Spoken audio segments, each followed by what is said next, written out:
What's up, YouTube? It's your girl, Btavs. I just want to start off by saying thank you. Thank you. A million times thank you for helping me get to 100 subscribers. That may not seem like a lot, but you know what? It's something. It's a milestone I've been waiting to reach for so long, and I finally got to it, and I'm so grateful. I couldn't have gotten to it without you guys. So thank you once again. If you couldn't tell by the title of this vlog, I will be teaching you today how to become a flight attendant. Let's get started. Okay.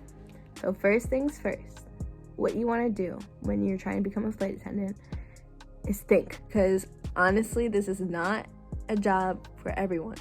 And I mean that. I really do. You know, for a moment, I didn't think it was for me. So just think about it. Take your time and make a list of all the pros and cons to this job. One thing you have to keep in mind when you're making this list, you're going to be away from home a lot.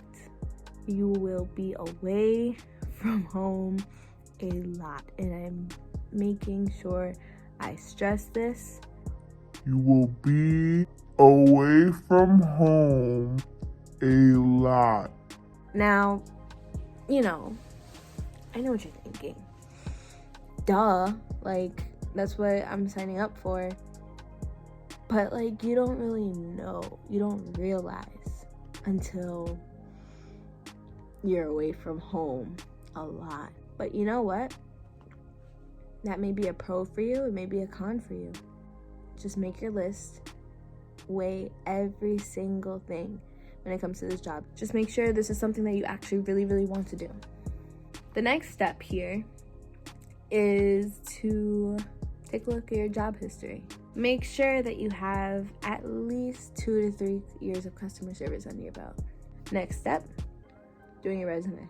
Now, when it comes to building your resume, make sure that you highlight, and I can't stress this enough, you need to highlight all the customer service things that you've done. I made sure I stressed everything I did for those jobs. Like, okay, for example, I'm gonna pull out my resume right now. Go on Google or look up some YouTube videos on how to create your resume. Make sure you like really take a look at that. You wanna keep it nice and neat. Keep it one page. Don't do it all colorful. Do professional, keep it neat and simple. Like, just brag about yourself. Brag about the things that you did in that job, you know? A good example right now, my latest job, I was working at LA Fitness. I made sure I put in ensured health and safety protocols were followed by members and guests using CDC guidelines. I don't know if you noticed, but we in a pandemic right now. If you haven't flown recently, I'm here to tell you the FAA still is mandating masks. We, flight attendants, are still mandating masks. I feel like putting that on your resume is like a nice little cherry on top, and on top of all the customer service that you've done. The next step in this process is applying. As simple as that may seem, a lot of airlines, you know, like American, Delta, United, they're not hiring right now. You don't just give up on your dreams of being a flight attendant. No, you go regional. Now, what do I mean by that? So basically, we're only trained to fly Embraer 170, 175 planes. But with that knowledge, we fly those smaller planes for American, Delta, and United. You know? Does that make sense? I hope it does. So that's what regional is. Regional is basically like a small group of airlines operating for the bigger airlines, like the main lines, such as American, Delta, United, JetBlue, da-da-da-da-da. With that being said, the best thing for you to do is to just apply regional. You go to the website, go to careers, look for flight attendant, apply. Submit your resume that we so nicely edited, and you're gonna apply. If you ever do want to go mainline, you can. You still can. You'll have a better chance of going mainline if you're already a flight attendant. And you'll also hear that mainline is hiring more because you'll be surrounded by other flight attendants who are also like in the loop and stuff. So you'll know when other mainlines open up and they start hiring, because the window is very small to open because they receive hundreds of thousands of applications as soon as they open up. and it's overwhelming, so they close it as soon as possible. Now, it's a very competitive field, so mainline will more often than not go for the people who are already flight attendants or have flight attendant experience somewhere. All right, so you applied. Now what? Now is your interview. You hear back from them, and everything's a video interview right now because, you know, we're in a pandemic still. And yeah, so what you're gonna do is complete your video interview. One thing they're really looking for is confidence. Whatever scenario or questions they give you, even if you think you're wrong, answer confidently. That's what they're looking for. Another thing that they're looking for, warmth.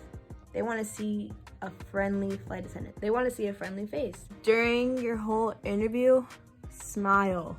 Cannot stress this enough. Smile, smile, smile. Just keep talking with a hanger in your mouth. Just pretend that there's tape like this. Just keep smiling. Don't stop smiling because they will hire you the friendlier you look. Do your makeup a little bit. You may not need it, you know, but that's fine. A big thing for them is appearance. Smiling, makeup done, warm, friendly, confident. That's what they want. And that brings me to the next step. Now, you finished your interview. You're confident, you're great, you're friendly, you are smiling. Now, you're going to training. This part, I'm not gonna lie to you. Everyone tells you it's gonna be hard. They're not lying. It's a lot of work, a lot of hard work. And for those few weeks that you're there in training, please just apply yourself. Take notes, study. For those few weeks, it's not a long time. It's gonna feel like forever, but it's really not a long time. And make sure you pass every drill and test they throw at you. And then after that, you graduate. And then you're a flight attendant and you're doing layovers in Chicago for days. And you're having fun. It's a lot of fun. You tell people you're a flight attendant, they're like, wow, it's a cool job. You know, I promise it's worth it. If this is something you really do want to do, go for it. Don't let anything stop you. You got it. That being said, I'm out of here. Once again, thank you guys for 100 subscribers. And thank you for watching. If you have any questions, concerns, comments, leave it down below. I'll be sure to answer them. I appreciate you, and I'm out of here. Bye!